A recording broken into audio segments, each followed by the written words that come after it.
Bonjour lumineuse Luciole, j'espère que vous allez bien, c'est Lucie et bienvenue dans un nouvel épisode de Patouille Thérapie.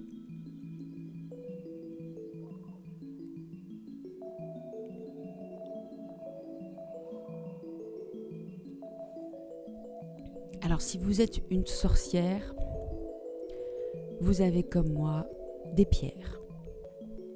Des améthystes, des yeux de tigre, une pierre de lune, etc. Mais c'est pas celle-là qui m'intéresse, celle-là c'est juste pour faire joli parce que ça brille et voilà. Là par contre, je vous présente une azurée scintillante. Ici nous avons une luciolite rose.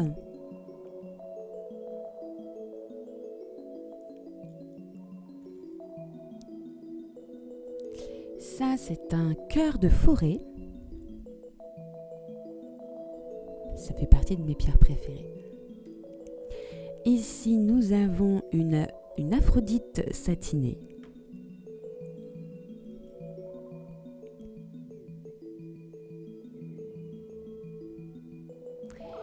Une deuxième aphrodite satinée et une arachnite.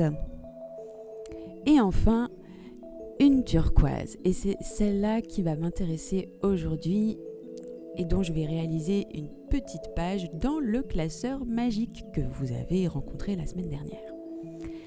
Donc pour commencer cette page, je fais tout simplement la composition de la pierre sur la feuille. Donc cette pierre et celle que je vous ai présentée, ce sont juste des cailloux que je trouve sur mes petites promenades et je les peins, voilà, parce que c'est mon truc, je mets de la peinture un peu partout.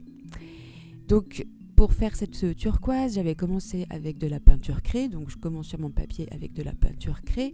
Ensuite j'ai mis bien sûr de la peinture acrylique turquoise, et bon, ça recouvre, c'est comme si on voyait plus vraiment la peinture craie en bleu, mais ça se mélange quand même un petit peu, ça crée du coup un turquoise un peu plus foncé, un peu plus couvrant, et l'important c'est de faire des strates de signification en fait. Et donc toutes mes pages de pierre, les fiches de ma magie des pierres, je les fais de cette manière-là, donc en reproduisant la composition peinturesque sur la feuille, et puis bien sûr j'ajoute mes volutes de paillettes dans les coins pour structurer un petit peu la page. Donc en soi c'est très très simple, il n'y a rien de plus simple en fait. Et après ça va être beaucoup de l'écriture en fait. Donc là pour la turquoise, je vais vous parler des propriétés de la turquoise dans quelques instants. Donc j'ai quand même cherché, j'ai utilisé les informations conventionnelles qu'on trouve quand on fait des recherches sur la lithothérapie. Pour les autres pierres, et on en refera je pense ensemble, c'est un exercice d'invention et d'imagination moi, qui me plaît beaucoup. Et même si j'aime bien les pierres comme je vous ai montré au tout début, dans leur petit plat, donc les améthystes, les pierres de soleil, les yeux de tigre, j'aime bien. Et en même temps, je suis une sorcière sceptique. Je suis une sorcière sceptique qui a vécu en Nouvelle-Calédonie et qui a vu les ravages de l'extraction minière. Et moi j'ai un peu de mal avec cette idée d'extraire des pierres de manière industrielle pour le plaisir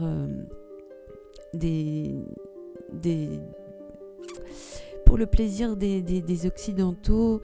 J'ai pas envie de dire superstitieux, mais malgré tout je trouve que il y a un peu de superstition là-dedans. Donc on peut s'amuser à créer des significations pour nos pierres, et c'est des jeux, des petits jouets vraiment, vraiment mignons, vraiment jolis, et c'est ok de leur prêter des significations, mais je trouve que c'est d'autant plus intéressant quand c'est des significations qui viennent de nous.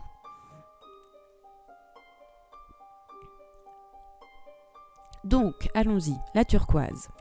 Donc, pour la petite histoire, en l'an 6000 avant Jésus-Christ, la pierre turquoise était exploitée par les Égyptiens et utilisée dans la mode et la décoration.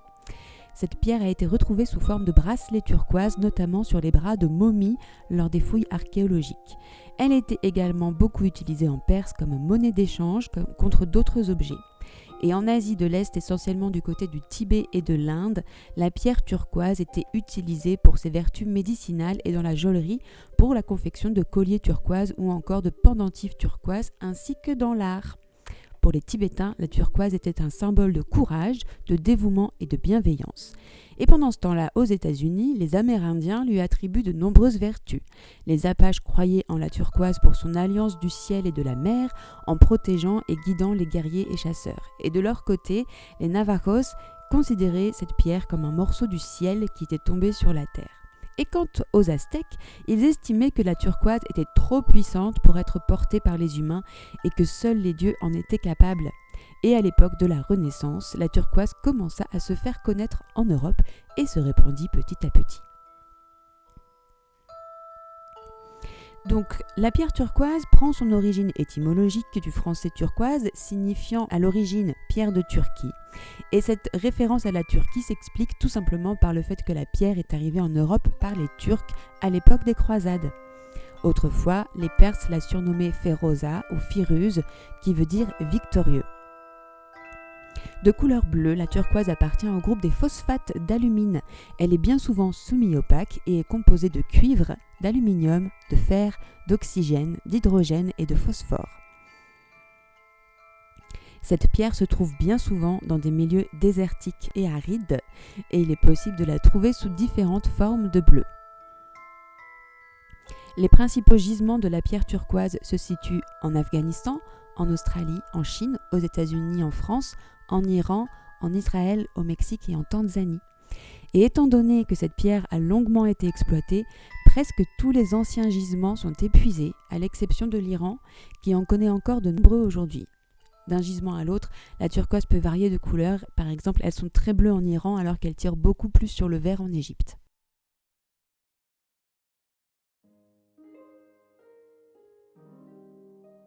Donc moi sur ma petite fiche, j'ai écrit au recto la composition de ma pierre, c'est-à-dire peinture craie bleue, peinture acrylique turquoise et du vernis à ongles. Et ensuite j'ai listé les propriétés que j'ai trouvées sur le site dont je vous ai lu l'histoire de la pierre turquoise, donc c'est France Minéraux. Donc, elle apaise la colère, elle accroît l'empathie, favorise l'expression et la communication, régule les humeurs, permet de retrouver un sommeil profond et réparateur, donne envie d'avancer et permet de lutter contre le stress, la fatigue et la baisse de morale, protège des vibrations négatives, favorise le pardon, favorise la réconciliation et l'apaisement de toutes les tensions. Et au verso, je suis tout simplement en train de lister les manières d'utiliser ma petite pierre. Donc par exemple, en la gardant sur ma table de nuit pour le sommeil. Je peux aussi l'utiliser dans un rituel anti-négativité. Je peux aussi la garder à proximité pendant mes cours et pendant que je fais mes vidéos. Je peux aussi disposer quelques turquoises dans les endroits de rencontre dans la maison, l'entrée, le salon pour favoriser une communication détendue et apaisée. Je peux aussi l'utiliser en méditant sur le chakra de la gorge, donc le chakra de l'expression, et le troisième œil, donc l'intuition. Je peux aussi tout simplement la garder entre mes mains quand je récite et que je dis mes affirmations concernant la vitalité. Et enfin, je peux l'utiliser dans un rituel pour la joie de vivre et la vitalité. Donc j'ai fait une petite expérience, j'ai dormi avec ma pierre de turquoise sur ma table de nuit cette nuit. Je me suis quand même réveillée à 5 heures, mais ceci dit, j'ai l'impression d'avoir super bien dormi. Mais c'est peut-être que des idées, hein. En tout cas, merci d'avoir passé ce petit moment avec moi. J'espère que ça vous aura fait sourire et que ça vous donnera des idées. Prenez bien soin de vous et à très bientôt pour de nouvelles patouilles. Bye bye!